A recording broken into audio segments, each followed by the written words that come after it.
तो आज हम बात कर रहे हैं ट्राइंगल के बारे में। ट्राइंगल क्लास 10th का टॉपिक है triangle, chapter number 6 with NCERT solution. ठीक है, तो ट्राइंगल क्या होता है, जैसे कि हमने पढ़ा होगा ट्राइंगल तो बहुत सारे होते हैं। देखो ये भी ट्राइंगल होता है, डिफरेंट इक्विलेटरल होते हैं, आइसोस्केलस होते हैं और डिफरेंट टाइप के राइट एंगल ट्राइंगल भी होते हैं। तो ये ट्राइंगल होते हैं। तो इसमें दो चीज़ आती हैं, जैसे कि हमने लास्ट क्लासेस में हमने पढ़ा भी हुआ है, प्रीवियस क्लासेस में, कॉन्ग्रुएंसी और सिमिलर। कॉन्ग्रुएंस क्या होता है? कॉन्ग्रुएंस और सिमिलर। ठीक है, दो चीज़ें होती हैं, कॉन्ग्रुएंस एंड सिमिलर। कॉन्ग्रुएंस और सिमिलर में क्या डिफरेंस होता है? तो देखो कॉन्ग्रुएंस और सिमिलर में क्या डिफरेंस होता है। कॉन्ग्रुएंस और सिमिलर, सिमिलर से कुछ ऐसा लग रहा है कि जैसे कोई भी दो चीज़ें हों, कोई भी सेम चीज़ें हों, सेम से ही तो बन रहा है सिमिलर। ठीक है, और ज़रूरी नहीं कि वे इक्वल मेजरमेंट क्यों। सपोज दैट मैं एक स्क्वायर ले लेता हूँ। ठीक है, जैसे मैंने कोई एक स्क्वायर लिया है, ये सपोज करो ये स्क्वायर है। ठीक है, और इसके अंदर मैं एक और स्क्वायर बना देता हूँ, तो क्या है ये? सपोज दैट ये ए स्क्वायर है, ये बी स्क्वायर है। तो देखो दोनों क्या है, ये सिमिलर है। ठीक, तो सिमिलरिटी से हमें क्या पता चलता है कि हैव सेम शेप। क्या होना चाहिए? सेम शेप होनी चाहिए और डजंट मैटर सेम साइज। जरूरी नहीं कि सेम साइज हो। ठीक है, और कॉन्ग्रुएंसी से क्या मतलब होता है? दो चीज़ें हैं ट्राइंगल में, दोनों चीज़ें हम पढ़ भी चुके हैं, जैसे कॉन्ग्रुएंस और सिमिलर। सिमिलर का मतलब है कि जैसे कोई भी हो, सर्किल भी हो सकता है। ये अगर सपोज दैट मैं सर्किल बना दूं एक, ठीक है, ये ए सर्किल है और ये बी सर्किल है। ठीक है, सर्किल ए है, सर्किल बी है, कैसे हैं? सिमिलर है। देखो शेप जो होनी चाहिए वो सेम होनी चाहिए, शेप सेम होनी चाहिए, जरूरी नहीं कि उनका मेजरमेंट इक्वल हो। ठीक, और कॉन्ग्रुएंसी से क्या होता है? सपोज दैट जब हम बात करते हैं कि दो चीज़ें कॉन्ग्रुएंट हैं, सपोज दैट कोई भी एक ट्राइंगल ले लेता हूं मैं, ये वाला। ठीक है, ये पी क्यू आर और ए बी सी, ये मैंने दो ट्राइंगल ले लिए हैं। ठीक है, अब मैं कॉन्ग्रुएंसी बताऊंगा, कॉन्ग्रुएंस क्या होता है और सिमिलर में क्या डिफरेंस होता है। इसमें बहुत कन्फ्यूजेशन रहता है स्टूडेंट को, कि इसमें कन्फ्यूज हो जाते हैं कि सिमिलर क्या होता है और कॉन्ग्रुएंस क्या होता है। सपोज दैट ये 60 डिग्री है। ठीक है, ये भी 60 डिग्री है। इसका मेजरमेंट 3 सेंटीमीटर का है, इसका मेजरमेंट 3 सेंटीमीटर का है, इसका मेजरमेंट 5 सेंटीमीटर का है और इसका भी 5 सेंटीमीटर का है। तो जब भी हम कॉन्ग्रुएंस की बात करते हैं तो कॉन्ग्रुएंस में क्या आता है? या तो तीनों साइड इक्वल हो, या तीनों एंगल इक्वल हो, यानी इक्विलेटरल हो, या फिर दो साइड एक एंगल हो, या एक साइड दो एंगल हो, जिसे हम बोलते हैं, क्या बोलते हैं? SAS भी बोलते हैं, SSS भी बोलते हैं, और एंगल एंगल एंगल भी बोल सकते हैं। ठीक है, ये प्रॉपर्टीज होती है, side angle side, side side side, angle angle angle, और ऐसे भी हो सकता है, दो एंगल एक साइड भी हो सकते हैं, दो साइड एक एंगल भी हो सकता है। ये जब भी हम कॉन्ग्रुएंसी की बात करते हैं तो कंपैरिजन आ जाता है, कंपेयर करना आ जाता है। तो जब हमारे पास दो शेप होंगी या दो ट्राइंगल होंगे तभी हम कॉन्ग्रुएंसी यूज़ कर सकते हैं। वो भी किस तरीके से? देखो, या तो उसके दो एंगल, दोनों के लिए बात है ये, PQR और इसके लिए भी, और ABC और PQR दोनों के लिए भी कॉन्ग्रुएंसी की बात कर रहा हूँ मैं। ठीक है, और सिमिलर क्या होता है? जिसमें सेम शेप हो, doesn't matter size, doesn't matter size, doesn't matter size. ठीक है, उनका साइज का कोई मतलब नहीं होता, उसमें बस सेम होना चाहिए। कैसा होना चाहिए? अगर ये स्क्वायर है तो ये भी स्क्वायर है, तभी मैं कंपेयर कर पा रहा हूँ, तभी ये सिमिलर है। अगर ए एक सर्किल है तो बी भी सर्किल है, तभी मैं सिमिलरिटी उसमें देख पा रहा हूँ। अगर मैं कहूँ कि देखो ये तो मैंने ले लिया एक रेक्टेंगल, ठीक है, और ये ले लिया मैंने सर्किल। ठीक, सपोज दैट पी एक रेक्टेंगल है और ये सी एक सर्किल है। ठीक है, बताओ कि ये सिमिलर है या नहीं? तो हम क्या कहेंगे? These shapes are not similar. क्यों? क्योंकि देखो कोई मैच ही नहीं है, इनका कोई सिमिलरिटी नहीं मिल रही है। यहाँ पर ये एक रेक्टेंगल है और ये सर्किल है, कोई सिमिलरिटी नहीं है। अब अगर मैं एक यहाँ पर कोई भी छोटा, इसमें साइज का मैटर नहीं है, यहाँ पर साइज का मैटर नहीं है। अगर मैं एक छोटा सा और रेक्टेंगल बना लेता हूँ, सपोज दैट मैंने ये Z रेक्टेंगल बना लिया है, तो Z रेक्टेंगल है तो यहाँ पर क्या है कि दोनों रेक्टेंगल ही है। अगर रेक्टेंगल है तो मैं कहूँगा हाँ ये सिमिलर है, क्या हो जाएंगे ये सिमिलर। तो आया समझ में सिमिलर और कॉन्ग्रुएंसी में क्या डिफरेंस होता है। आगे बात करते हैं। तो ये थी ट्राइंगल में कुछ बेसिक चीज़ें होती हैं जैसे सिमिलरिटी और कॉन्ग्रुएंसी, तो ये तो हमें जानना पहले जरूरी है किसी भी चैप्टर को पढ़ने से पहले। अब मैं ट्राइंगल की सीधे सीधे बात करता हूँ, मैंने थोड़ा सा बेसिकली बता दिया है।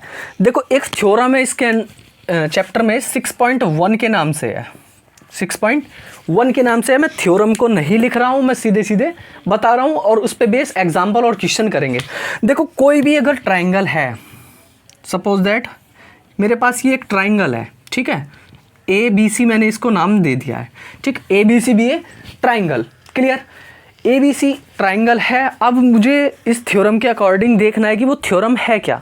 थ्योरम क्या है कि अगर मैं इसमें किसी भी कोई सी भी साइड के पैरेलल, कोई सी भी साइड के पैरेलल, किसी भी ट्राइंगल में कोई सी भी साइड के पैरेलल कोई भी एक लाइन बना देता हूँ। सपोज दैट मैंने डी ई एक लाइन बना दी है, ठीक है, किसके पैरेलल है, डी ई किसके पैरेलल है, D E parallel to B C, ठीक है, डी ई किसके पैरेलल है, बी सी के पैरेलल है। दोबारा से सुनिए, बहुत इंपॉर्टेंट है, आगे इसी के बेस पर बहुत सारे चैप्टर के अंदर आपको क्वेश्चन मिलेंगे। अगर आप यहीं से समझ जाते हो तो क्या हो जाएगा, बहुत आसान हो जाएगा करना, और थ्योरम इंपॉर्टेंट होती ही हैं, ठीक है। मैंने क्या कहा है, मैंने ये कहा है कि अगर मैं कोई सी भी साइड के पैरेलल, ट्राइंगल की तीनों साइडों में से कोई सी भी साइड के पैरेलल अगर कोई एक लाइन बनाता हूं तो वो इक्वल रेशोज में उन दोनों लाइनों को जिन्हें इंटरसेक्ट कर रही है, ठीक है, जिन्हें इंटरसेक्ट कर रही है, किसे किसे इंटरसेक्ट कर रही है ये बताइए, ये इंटरसेक्ट कर रही है ए बी और ए सी को, ठीक है। इंटरसेक्ट का मतलब है कि क्रॉस करना, बस इजीली याद रख सकते हैं कि क्या कर रही है, क्रॉस कर रही है, कट कर रही है, डिवाइड कर रही है, ठीक है, इंटरसेक्ट कर रही है। तो एक जो लाइन कोई भी ट्राइंगल में किसी भी साइड के पैरेलल हम बनाएंगे तो वो क्या करेगी, क्या करेगी, वो उन दोनों लाइनों को, दोनों साइडों को इक्वल रेशो में डिवाइड करेगी। इट डिवाइड्स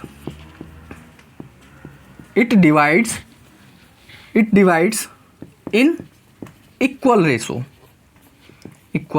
रेशो, ठीक है, इक्वल रेशो में डिवाइड कर देगी। दोबारा से देख लीजिए, अगर मैं किसी भी ट्राइंगल में और कोई सी भी साइड के पैरेलल कोई भी एक लाइन ड्रॉ करता हूं, वो दोनों साइडों को, कौन सी, जो ट्राइंगल की दोनों साइडों को इंटरसेक्ट करेगी, उन साइडों को इक्वल रेशोज में डिवाइड कर देगी। बस यही थ्योरम है। तो क्या हो जाएगा, इक्वल रेशो में डिवाइड कर देगी, तो क्या मतलब है इसका, A D upon B D B equal किसके होगा, ए ई अपॉन ई सी के, ठीक है। ये आपका रिजल्ट है, ठीक है, इसे हम डायरेक्टली याद रख सकते हैं क्या, कि थ्योरम यही है कि कोई सी भी साइड, जरूरी नहीं कि अब इसमें कोई क्या हो सकता है कि अनदर ट्राइंगल बना के देख लीजिए आप। अगर मैं इसी ट्राइंगल को मैं दूसरी साइड के पैरेलल बना दूं, ए बी सी हमारा ट्राइंगल है, ठीक है, अब ऐसे भी तो बन सकती है ये पैरेलल, थोड़ी गलत हो गई है, ड्रॉ सही से नहीं हुई, ऐसे भी तो बन सकती है ना, डी ई ऐसे भी तो बन सकती है। तो अब किसे डिवाइड कर रही है ये, बी सी और ए बी को, कोई सी भी साइड के पैरेलल बना सकते हैं, जरूरी नहीं कि जैसे मैंने बनाया वैसे ही हो, ये भी वैलिड है, ठीक है। तो ये थी हमारी इंपॉर्टेंट थ्योरम। इसके बेस पर मैं एक एग्जांपल करता हूं, इसका प्रूफ नहीं कर रहे हैं, प्रूफ में टाइम ज़्यादा लग जाएगा, सीधे क्वेश्चन की बात करते हैं। एग्जाम्पल ये करते हैं क्योंकि एग्जाम्पल इंपॉर्टेंट होते हैं।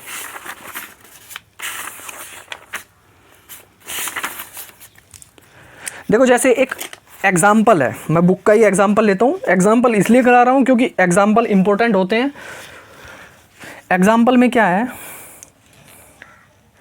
If a line intersect side A B and A C, if a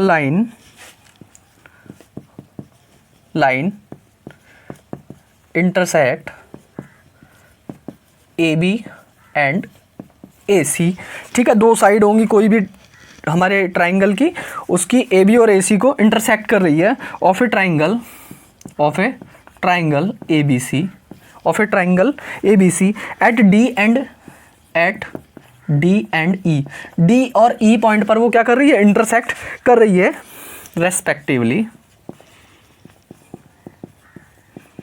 respectively उसके बाद क्या है, उसने क्या बताया है, is parallel to B C, जो किसके पैरेलल, इज पैरेलल, पैरेलल को मैं शॉर्ट में लिख सकता हूँ, parallel to B C prove करना है हमें। देखो वही जो थ्योरम है वो इसमें सीधा एग्जांपल में प्रूफ कर लिया है उसने। A D upon A B किसके इक्वल होगा, ए ई अपॉन ए सी के, ठीक है, ए ई अपॉन ए सी के, क्लियर।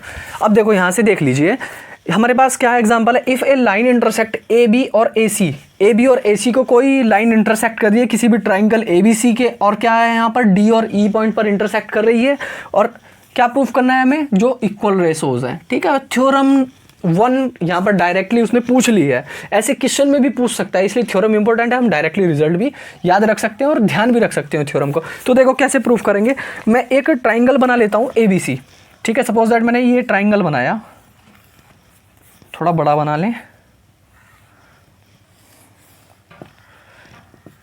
ए बी सी, ठीक है, ए बी सी मैंने ट्राइंगल बना लिया है। उसने क्या कहा है कि ए बी और बी सी साइड को इंटरसेक्ट कर रही है, जो किसके पैरेलल है, किसके पैरेलल है, बी सी के पैरेलल है, ठीक है। उसने बी सी के पैरेलल हमने बना ली, चलो, और किस पॉइंट पर कर रही है, डी और ई पर। देखो सबसे पहले इजी कर लेते हैं क्वेश्चन को, कैसे, जो उसने बताया हम उसे ड्रॉ कर लेंगे, इजी वे में हम उसे ड्रॉ कर लेंगे। ड्रॉ करने के बाद हमें उसे प्रूफ करके भी दिखाना है, ठीक है, कर लिया। इतना करने के बाद डी और ई पर इंटरसेक्ट कर रही है, ठीक है। अब यहाँ पर क्या है, देखो प्रूफ कर रहे हैं, इसका सॉल्यूशन है, ये भी सॉल्यूशन के,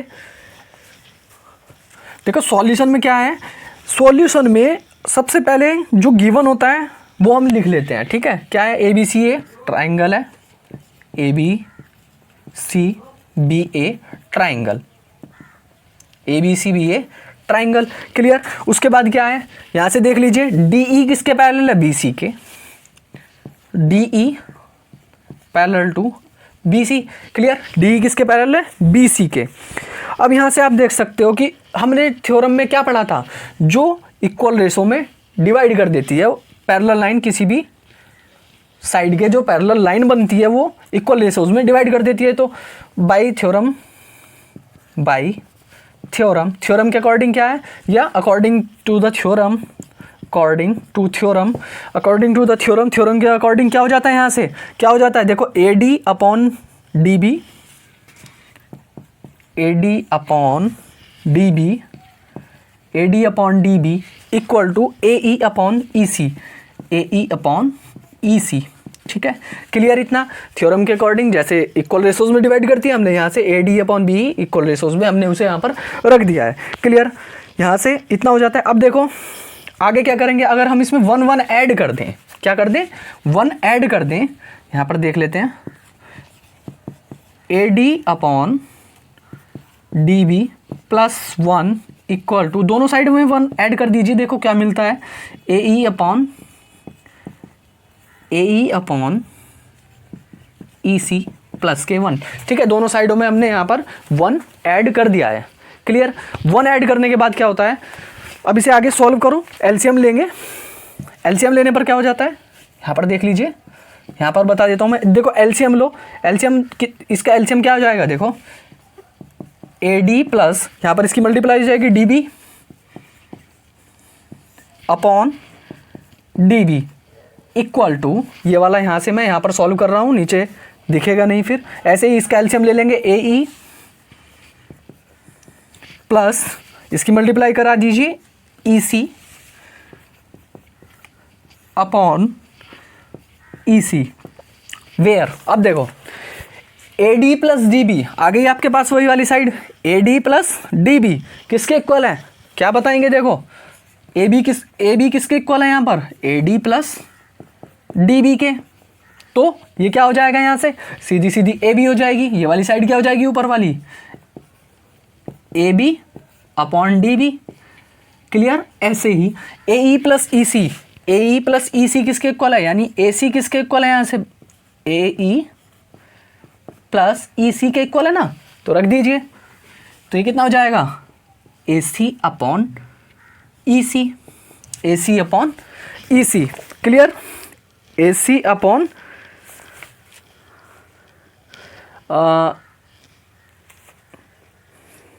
ए B upon A D, A B upon